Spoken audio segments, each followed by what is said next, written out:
Merci beaucoup pour cette invitation. Et avant de commencer le FOFO, un grand remerciement à Charlotte qui a participé grandement dans la création de protocoles pour la prise en charge de diabète. On est en postprandial. Tout à l'heure, c'était gras. Maintenant, ça va être doux et sucré. Donc, le FOFO sur le diabète. Le principe, je pense qu'il vous a été déjà expliqué. Pour moi, c'était une grande nouveauté, donc je vous prie d'être indulgent avec moi. Alors, donc la première partie, présentation du cas. Madame D, 53 ans, hospitalisée via les urgences pour un syndrome coronarien aigu, ST+. On reprend un peu l'histoire. La patiente est sans emploi, plutôt sédentaire, pas de suivi médical. L'alimentation est plutôt irrégulière. Elle nous avoue de sauter de repas et grignoter de temps en temps. Au niveau des antécédents familiaux, il y a une hérédité diabétogène avec le diabète de type 2 chez les 2 parents et sur 2 sur 4 de fratrie. Obésité grade 1, infection urinaire à répétition, et puis il n'y a pas de notion de diabète, mais quand même notion de césarienne pour macrosomie pour le 3e enfant, avec peut-être diabète gestationnel, mais en tout cas il n'y avait pas de traitement par insuline et pas de suivi par la suite. Tabagisme actif, 20 paquets années, donc ECG en faveur d'un SCA. La biologie qui est réalisée aux urgences montre aussi en fait de BNP à 670, la créatinine est à 95 avec 62 de clairance et une hyperglycémie, mais la patiente elle n'est pas à jeun, donc 14,6 mmol par litre.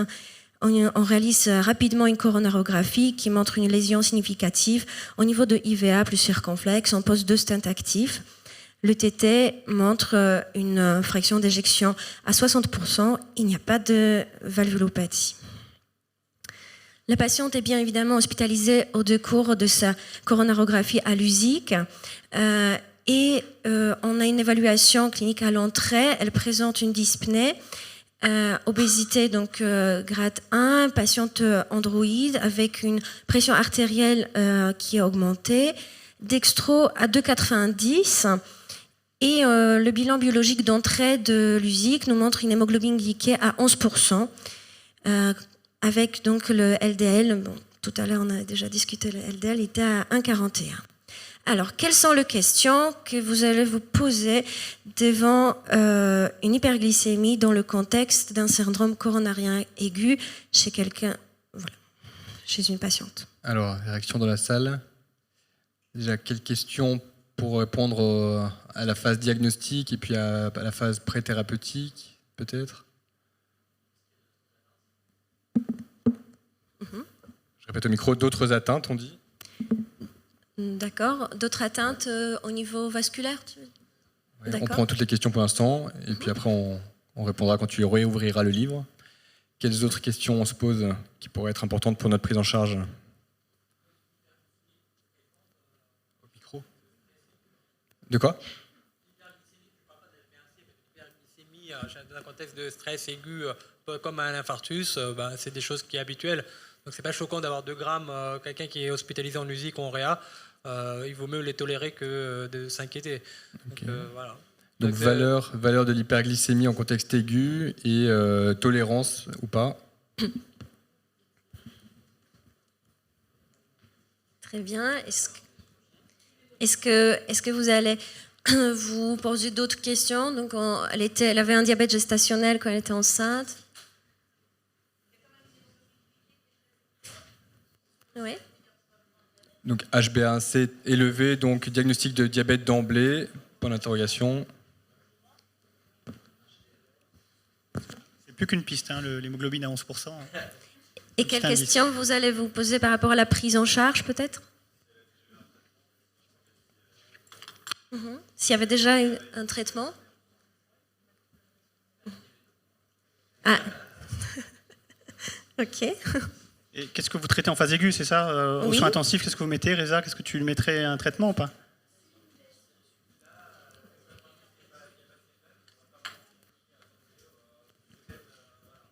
Il faut rechercher les cétones, je ne sais pas si on l'avait précisé, mais il faut rechercher les cétones. S'il n'y a pas de cétones, ouais.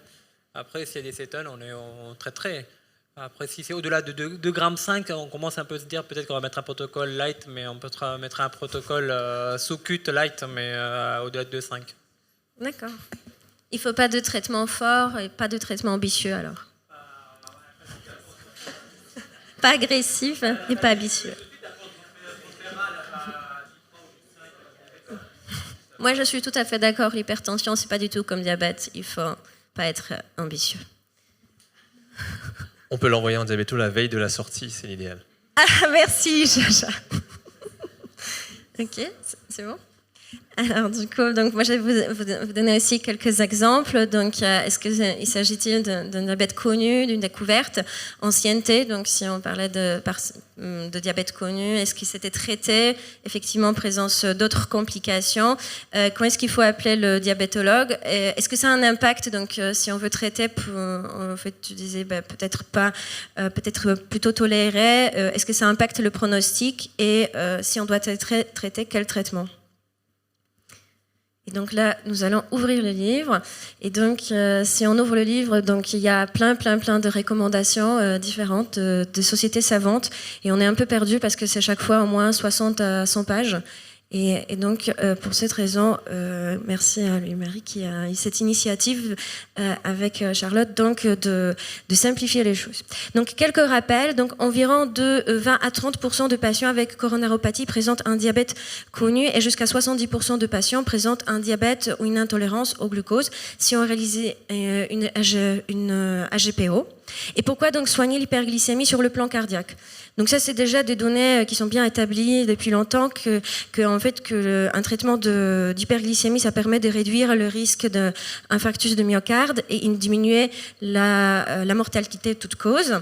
Mais il y a aussi cette étude d'IAMI qui en fait s'intéressait plus particulièrement à des patients à qui on constate une hyperglycémie, donc avec une glycémie supérieure à 2 grammes par litre, donc 11 millimoles par litre, au décours d'un syndrome coronarien aigu. Et donc le patient il pouvait avoir un diabète connu ou pas connu, mais en tout cas, le critère, c'était vraiment une glycémie supérieure à 2 grammes au moment de ce cas. Et donc, on a proposé deux schémas thérapeutiques, soit insuline IVSE, puis le traitement par insuline en sous-cutané 3 mois versus les ADO. Et donc, c'était une étude scandinave. Donc, vous savez, ils sont très, très rigoureux. Donc, ils ont eu un suivi sur 20 ans avec 0 perdu de vue. Et sur donc le 20 ans, donc sur le 8 premières années, on a augmenté la survie de 2,3 ans. En sachant que vous pouvez vous dire, peut-être l'hémoglobine glyquée était très élevée initialement. En fait, elle était à 8,2%. Donc, pas si élevée que ça. Alors, soigner comment? Donc, pour nous, c'est soigner précocement de l'évolution du diabète. Donc, quand tout à l'heure Estelle dit qu'on arrive trop tard, donc nous, on ne veut pas arriver trop tard, donc on veut traiter le plus tôt possible, traiter dans la phase aiguë pour aussi optimiser les résultats d'angioplastie parce que, donc effectivement, vous les cardiologues, vous allez nous dire, mais maintenant, on a de super stents de 2e ou 3e génération et du coup, qui ne s'occluent plus jamais, mais donc ça soigne le diabète même. Et qui soigne même le diabète, voilà. Exactement. Mais en fait, si on a un patient qui a 2-3 grammes de glycémie, effectivement, nous on donne cette comparaison à nos patients, comme ça c'est très visuel pour eux. Quand le diabète est fort, le sang c'est comme du caramel, et vous savez, le caramel c'est comment? Et idustus ça colle, c'est épais, voilà, donc ça bouche les artères. Donc nous, on veut être aussi ambitieux. Alors, les études... donc, ça montre qu'il faut être ambitieux, mais je te rejoins, il ne faut pas être trop ambitieux. Parce que quand on est trop ambitieux, finalement, comme ici, quand on a essayé de descendre au-dessous de 7%, on a une augmentation de mortalité et on n'a plus de bénéfices sur le plan cardiovasculaire. Donc, ambitieux, mais pas trop ambitieux. Donc, comment on va faire ? On va se poser cette question. Je crois est-ce qu'on appelle le diabétologue? Oui, en fait, de temps en temps, on appelle à un ami. Et donc, on va se poser la question, quand est-ce qu'il faut demander un avis diabéto? Donc, l'avis diabéto, si on a une découverte de diabète lors d'un syndrome coronarien aigu, donc on va tout à l'heure revenir là-dessus. Comment poser le diagnostic? Est-ce que quand l'hémoglobine glyquée à l'admission est supérieure à 8%, si on instaure l'insulinothérapie pendant l'hospitalisation, parce qu'on a bien compris que c'est pas vous qui allez adapter cette insuline, Et s'il y a des hypoglycémies répétées sévères avec les traitements antidiabétiques, alors du coup, moi je souligne que nous avons la chance, en tout cas dans le Nord, d'une excellente collaboration avec le service de cardiologie. Et en fait, on nous appelle très rapidement, pas juste la veille de sortie. Et donc, ça nous permet en fait de récupérer les patients très rapidement, parce que quand on a fait un infarctus, donc ça, je suis tout à fait d'accord avec Estelle qui dit le patient, il voulait pas de traitement pour hypolipémiant, mais quand il a fait un infarctus, là, il a réfléchi et il est dans une phase de motivation. Bien sûr, si vous avez déjà hospitalisé votre patient pendant 2 semaines, ben là, sinon on arrive là en vous disant mais un petit séjour en diabétologie, ils sont plus trop motivés. Mais par contre, si vous nous appelez au moment de la coro, on peut organiser les choses. Et donc, je pense que cette collaboration est très très importante. Voilà. Alors, donc, indication et consultation en diabétologie en sortie de cardiologie, donc instauration de traitement insuline pendant l'hospitalisation, diabète déséquilibré supérieur à 8% d'hémoglobine glycée, découverte, diabète de type 1. Bon. Ces recommandations-là, donc nous ne les avons pas inventées, ce sont des recommandations de 2011 de la Société francophone de diabétologie et la Société française de cardiologie. Alors, donc, notre patiente, le diabète n'était pas connu, donc nous sommes sur l'arbre ici. Et donc, le diagnostic.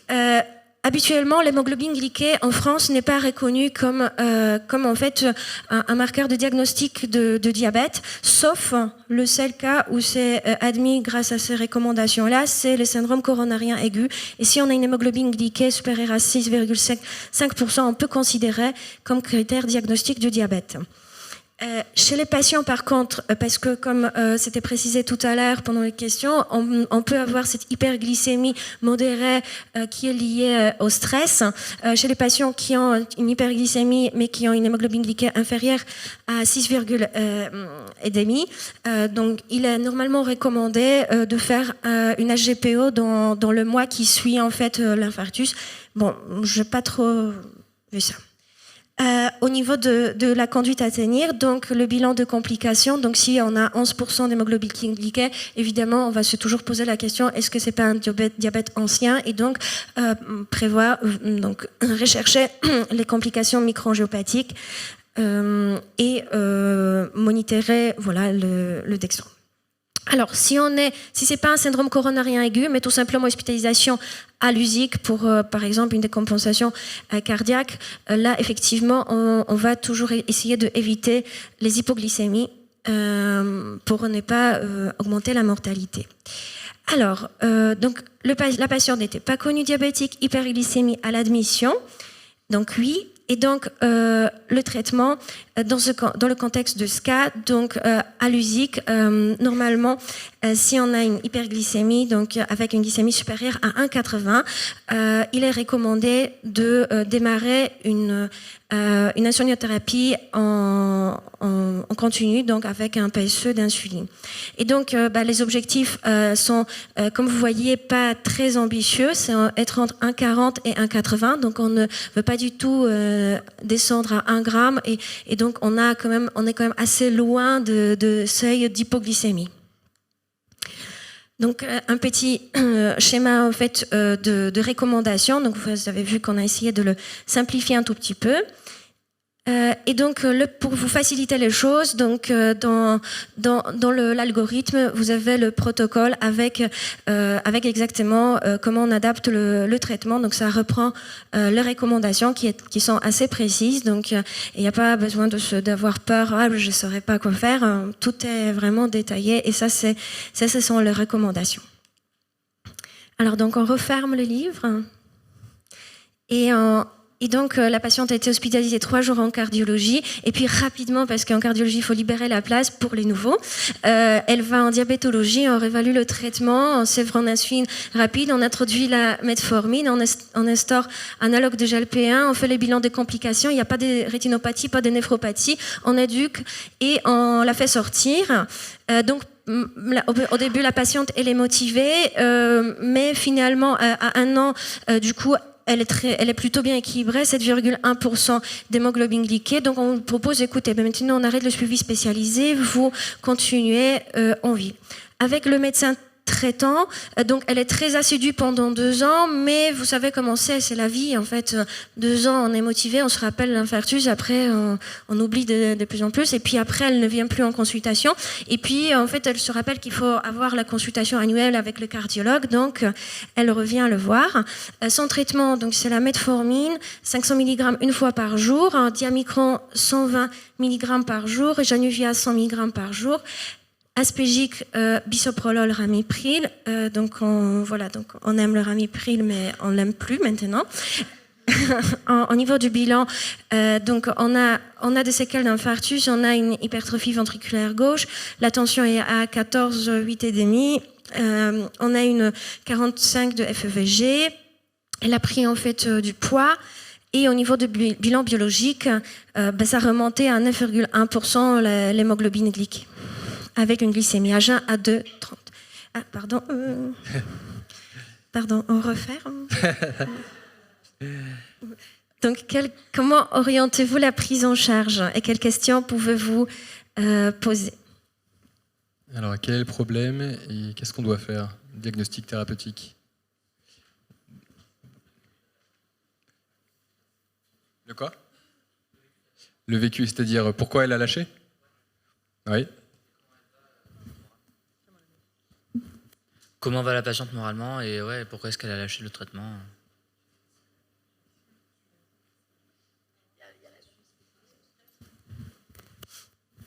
Apparemment, la metformine n'a pas dû être bien supportée à 3 grammes, ou je sais pas. Alors, pour passer au Diamicron, c'est que il aurait dû l'envoyer au diabétologue.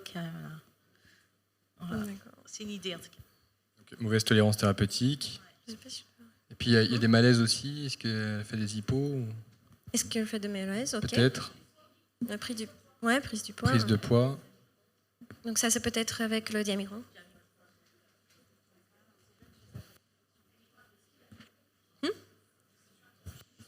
Est-ce qu'elle n'est pas ischémique? Allez, tu peux ouvrir le livre. Alors, du coup, effectivement, toutes ces questions-là, donc on va se dire, en fait, elle a à 9% d'hémoglobine glyquée, donc du coup, finalement, est-ce que c'est quelque chose qui va aussi nous orienter vers, par rapport à notre prise en charge, par rapport aux thérapeutiques qui sont déjà pris? Bien sûr, on se pose toujours la question si les traitements sont pris, parce que s'ils ne sont pas pris, c'est comme pour l'hypertension, ça fonctionne moins bien. Quels sont donc les objectifs? Comment choisir les molécules? Est-ce qu'il y a des molécules qui ont d'autres effets? Est-ce qu'il y a des molécules qui font plutôt prendre du poids, donc on ne va pas le privilégier chez quelqu'un qui est obèse? Est-ce qu'il y a des avantages collatéraux sur le plan rénal et cardiaque? Quels sont les risques de la iatrogénie? Donc, est-ce qu'il n'y a pas de risque d'hypoglycémie, par exemple, avec certaines molécules? Et donc, on va rouvrir le livre. Et donc, cette patiente-là, donc en dehors de contexte aigu, elle est sous ADO. Et donc, en fait, on va sur le traitement. Je ne veux pas vous faire toute la panoplie de traitements, mais c'est juste vous dire qu'on va privilégier les antidiabétiques qui sont cardioprotecteurs, donc metformine, inhibiteur de SGLT2, analogue de GLP1 et l'insuline. Et on va éviter les sulfamides, car il y a un risque d'hypoglycémie majeure si insuffisance rénale, et il favorise la prise de poids. Donc, il faut savoir que si on parle de autres pays, par exemple en Allemagne, les sulfamides, ils sont plus du tout prescrits, ça n'existe plus. Donc, chez nous, on garde parce que c'est pas cher. Alors donc on va adapter selon le terrain d'insuffisance cardiaque. Savoir que si en fait on a une insuffisance cardiaque décompensée, en fait on va pas prescrire des inhibiteurs de DPP4. On va aussi se poser la question des analogues de GLP1, donc tout ce qui est Victoza, Trulicity, dans la phase aiguë parce qu'ils sont tachycardisants. Et il faut savoir aussi que parfois, on a des patients qui sont revus par le cardiologue, ils disent en fait on va mettre un inhibiteur de SGLT2, donc je vous enlève un autre médicament pour le diabète. Si le patient il a une il a une clairance qui est inférieure à 30 à 45, l'effet sur le diabète, sur le pouvoir hypoglycémiant, il est beaucoup plus faible. Et donc pour le choix de traitement, on aura une approche centrée sur le patient. Et donc il faut prendre en compte ce qu'il lui il souhaite il faut aussi se poser la question de la iatrogénie. Donc, en fait, le traitement antidiabétique, c'est vraiment un grand pourvoyeur de problèmes de iatrogénie parce que on ne sait pas, on l'utilise peut-être pas de manière optimale et on n'ose pas appeler nos amis diabétologues. Alors, ce que voit le cardiologue et ce qu'il voit le diabétologue, c'est bien sûr l'efficacité sur le plan cardiovasculaire et ça, c'est indéniable.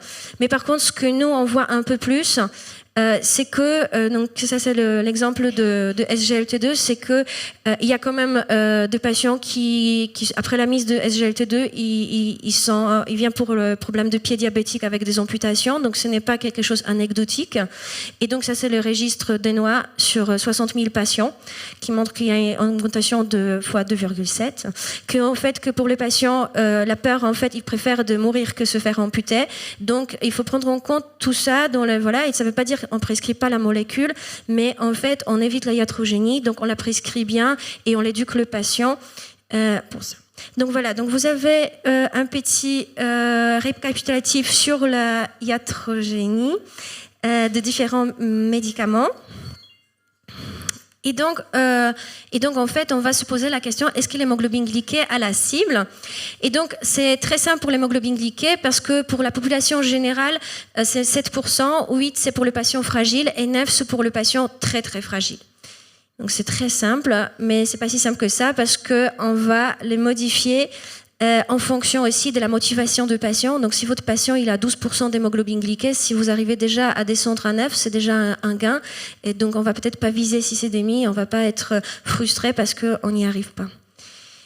Et puis, selon la cardiopathie, parce que c'est quand même pour les cardiologues, donc en fonction de type d'atteinte, maladie athéromateuse vers insuffisance cardiaque, nous allons adapter nos molécules. Et donc, on va plutôt dans la maladie athéromateuse, on sera plus fort, on va insister plus sur les analogues de GLP-1, alors que dans l'insuffisance cardiaque, on va vraiment insister surtout sur les inhibiteurs de SGLT2. Et donc, ma conclusion, c'est que l'adaptation va être différente entre phase aiguë et versus la stabilité, qu'on va essayer vraiment d'éviter la iatrogénie et il ne faut pas hésiter vraiment à avoir une bonne éducation thérapeutique et de discuter le traitement de manière collégiale. Et c'est une décision partagée en privilégiant les molécules avec un bénéfice cardio-rénal.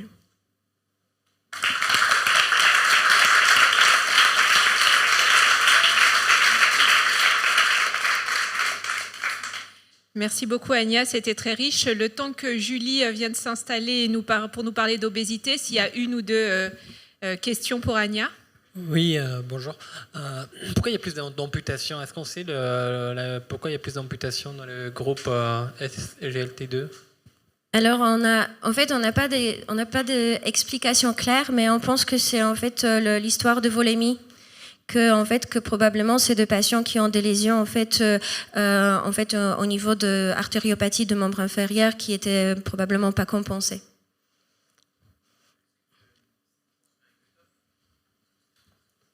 Un cut-off. Ouais, dans le sens où est-ce qu'à un moment, par exemple, si on sait qu'il a une AOMI stade 4, t'en mets pas? Nous, par exemple, chez le patient qu'on hospitalise pour la prise en charge de pied diabétique, en fait, c'est des molécules qu'on va attendre que le patient soit revascularisé avant qu'on le mette en place. Sauf si vraiment... après, c'est une discussion aussi avec le cardiologue. Si on a vraiment un problème d'insuffisance cardiaque majeure qui est associé, mais voilà, c'est une discussion, mais c'est pas la molécule en première intention qu'on mettra si on est en train de discuter l'amputation chez quelqu'un. Le risque d'amputation, il est valable aussi chez les non-diabétiques. J'ai une patiente que j'ai mise sur Forxiga qui s'est fait amputer derrière, qui est non-diabétique. C'est pour ça qu'en fait, on pense que c'est plutôt une question de volémie qu'une question, en fait, voilà. Donc, pour répondre à votre question, s'il y a une artérite sévère stade 4 des membres inférieurs décompensée, il faut éviter pendant la décompensation. Après, si c'est compensé est pris en charge par les chirurgiens vasculaires. C'est pour ça que c'est des cas d'exception et où du coup il y a une discussion multidisciplinaire. Si on est délétère sur le cœur, dans ces conditions on sera plus attentif et il y aura des décisions collégiales et des prises en charge aussi par les chirurgiens vasculaires. En gros, ça vaut le coup de faire, comme c'est des patients qui sont multi-athéromateux, ça vaut le coup de jeter un coup d'œil sur les membres inférieurs. Si la peau elle n'est pas dépilée, s'il n'y a pas de signe d'artérite du tout, ça vaut peut-être même, et si les IPS sont normaux, en se méfiant chez les diabétiques de la médiacalcose, dans ces conditions, on peut être assuré. Et ça, c'est des choses qu'on peut faire très rapidement au cabinet sans avoir forcément besoin de faire le Doppler. En gros, c'est l'histoire de volémie. Donc, ça veut dire que s'il y a déjà un rétrécissement très important, vous baissez le flux. Et du coup, c'est là où vous risquez de encore plus décompenser les choses. Donc, il ne faut pas non plus avoir peur de ces molécules qui ont quand même apporté énormément au niveau du rein et du cœur. Voilà, nous, on adore ces molécules. C'est une question juste, et c'est comme vous savez que la metformine, c'est notre médicament préféré, mais personne ne dira que metformine n'a pas d'effet possible et qui c'est pas une source de iatrogénie si c'est pas utilisé de manière optimale. Donc en fait, on adore ces molécules et on veut mettre à tout le monde ces molécules. Donc merci du coup le laboratoire. Mais en fait, c'est juste qu'il faut pas. Je pense qu'il faut faire avec précaution, avec l'éducation thérapeutique adaptée et discutant de manière collégiale dans certains cas. Non, mais c'est ça qui devient beaucoup plus intéressant. C'est-à-dire que maintenant, c'est pas la même molécule pour tout le monde, comme l'HAS première stade, deuxième stade, troisième stade. On a un profil patient. En fonction de ce profil patient, on a plein de molécules hyper intéressantes et on les prescrit bien. Et ce sera vraiment bénéfique avec des choses à rechercher, d'où l'intérêt d'un bon phénotypage. Merci beaucoup, Agnès. C'était super intéressant.